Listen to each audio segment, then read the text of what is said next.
I'm your host Emma, and this is a Say Yes to Living Spirit and Mind journey where we provide a safe space for healing, transformation, and evolution. And today I'll be talking about the concept of having it all. Before I get into it, I believe there are two schools of thoughts when it comes to having it all. There is a school of thought that believes we can in fact have it all, and we've been lied to by people who don't want us to have it all, or people who don't want us to reach our full potential. And then there's the school of thought that believes it's not logical to want to have it all at the same time. And it could be strenuous on our mental health, physical health, social life, and the likes. Personally, I believe people have different definitions of what having it all means. That is in fact true because people want different things. So having it all, the definition of having it all is not universal. It's not the same for everyone because people have different individualistic and special needs or wants in their lives. So when I'm asked a question if it's possible to have it all, my first response would be what exactly encompasses having it all in this situation. If in the case of this individual, what exactly do they want in their sphere in their life or in that phase they are in their lives at that point, right? So that would be the first place to start defining what having it all means to you. It'd be the first step of understanding if that's a viable or logical pursuit.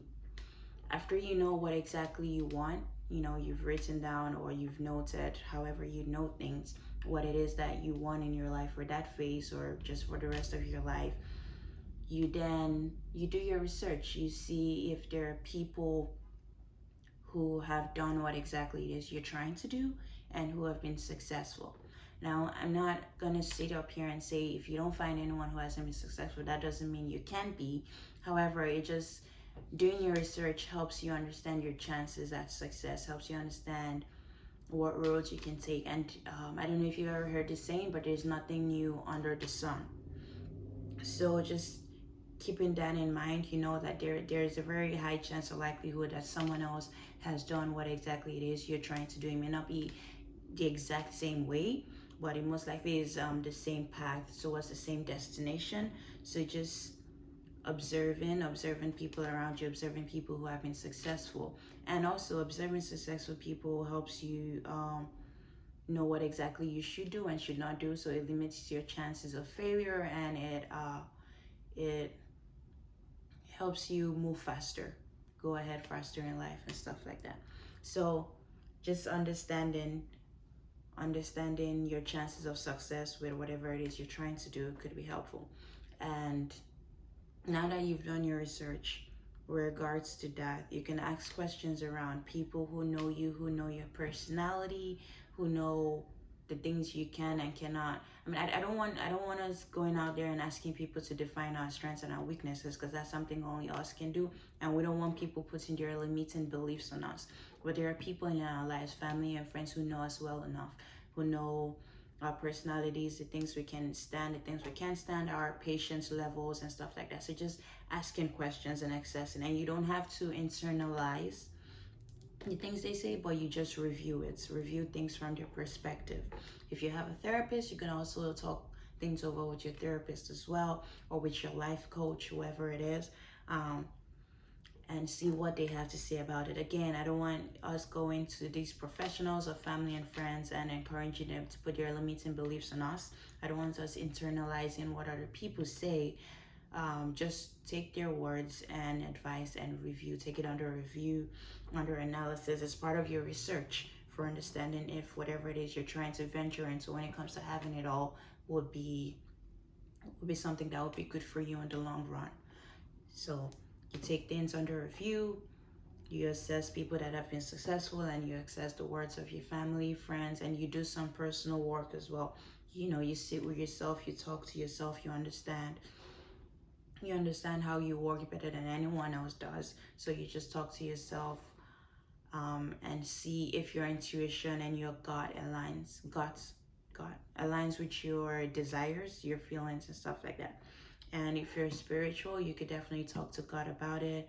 You could pray about it and see what God has to say about that. before you move on with that. And yeah, if you're a simple person and you know the things you're trying to acquire are not much, they won't be strenuous on your mental health, social life, physical health in any way, then you can go for it. If you're a person who loves to gather things, who enjoys the thrill of the chase, just chasing positions and chasing higher status and things like that, you don't want to indulge in that all at once, because it could become very overwhelming. So it's better to know your personality, know exactly what you can and cannot handle, and devise a strategy. That would be the next step. Once you've done your research, well, once you first determined what exactly having it all means to you, you've done your research.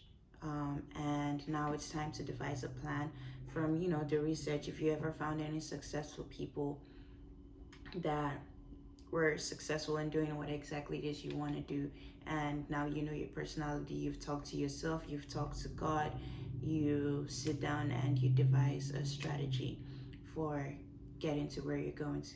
Actually, I skipped one step. Once you've decided that having it all is something that's possible and viable for you, you have to create a vision.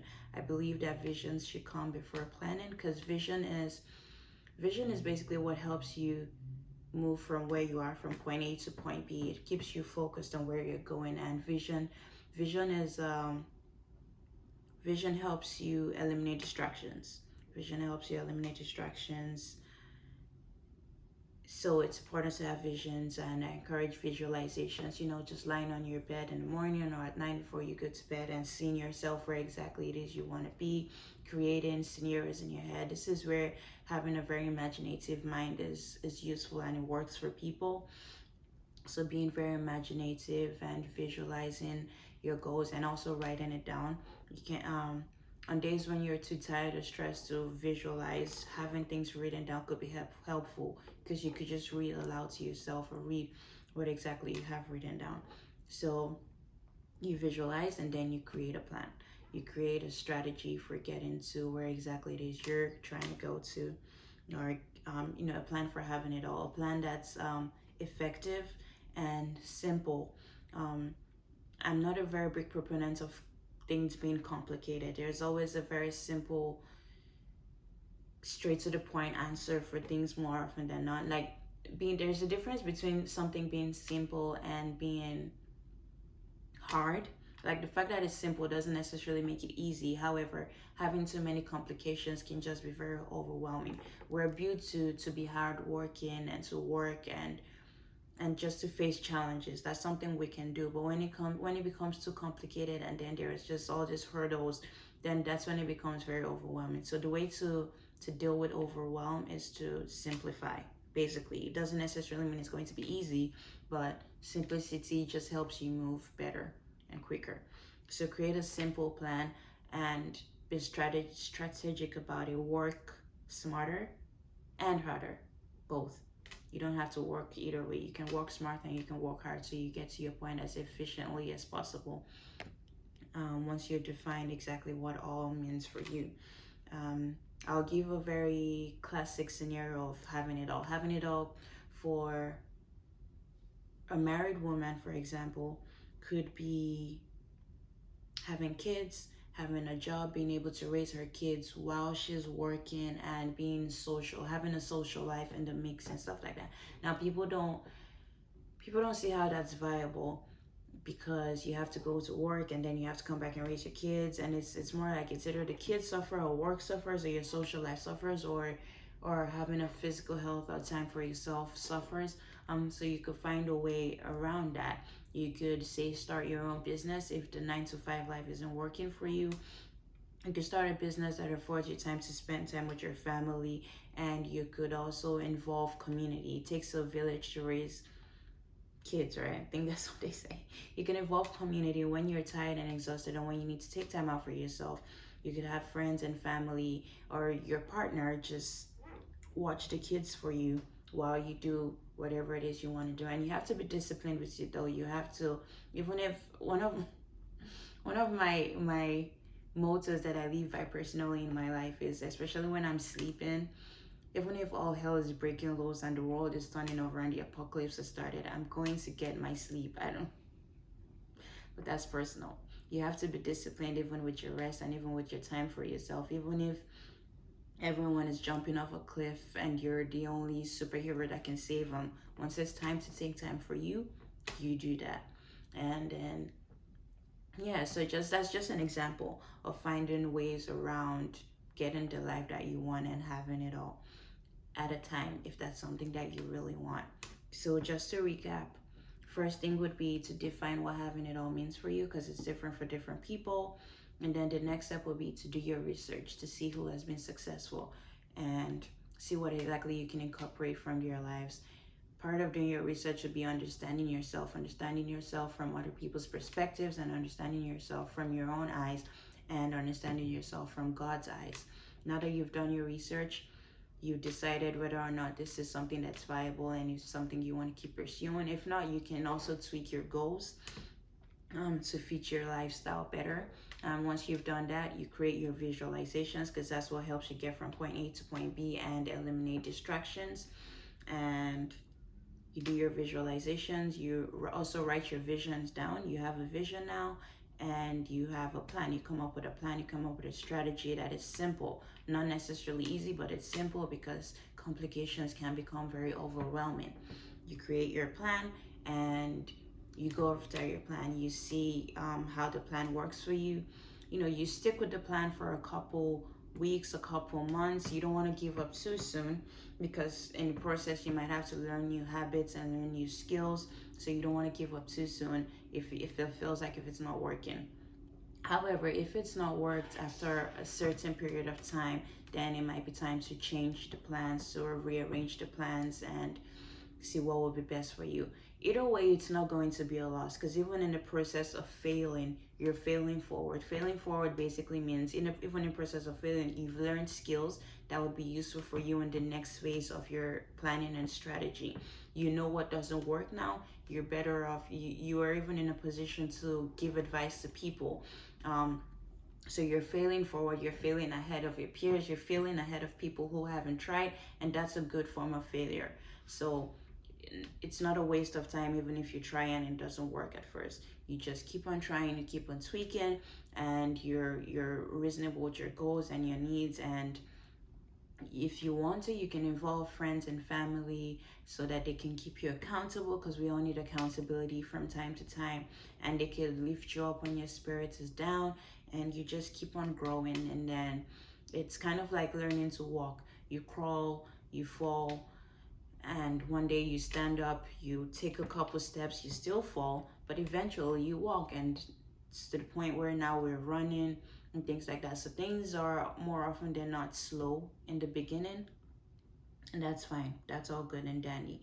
Things are slow, you're falling, you're all like wavery. I don't know if that's a word. I make up a lot of words, so you're wavery and stuff. But then once you get a hang of it, once you get a hang of the way it should be and the way that works for you, things just take up from there. So it's okay if in the beginning you're not seeing results, but once you're in a place, once you're in alignment with a strategy and a plan that works for you and your goals, things could start to pick up. Things will start to pick up eventually once you stick with things. And then just like the analogy I gave you, eventually you start running and then things are coming to you quickly. So don't be discouraged by failure. Just be sure that whatever having it all means to you, it's not something that's just based off of fantasy and something that's not realistic. Honestly, I'm not a very big proponent of being realistic, because some people have shortchanged themselves in the process of being realistic. I personally believe I can do all things. I don't necessarily have to do all things, because I'm not chasing all things. I don't want to be an astronaut, but I could if I wanted to be. That's just my belief system. I believe in myself, and I believe in the power of God that works through me. So that's me. So when I'm saying be realistic, I'm not saying shortchange yourself or let the part of you that thinks like a child die. I'm saying just understand your lifestyle needs and understand what exactly God is calling you to do, and understand what your family needs and your friends, and understand how you want to marry your mental health and your social life and your physical health, and just work from there. Okay. I hope this is helpful. It was definitely helpful for me because I really didn't record this. I honestly just spoke from the heart and from the Holy Spirit. So that's that. Well, have a good rest of your day, depending on when you're watching this. And if you're watching this at night, then have a good night. Bye bye.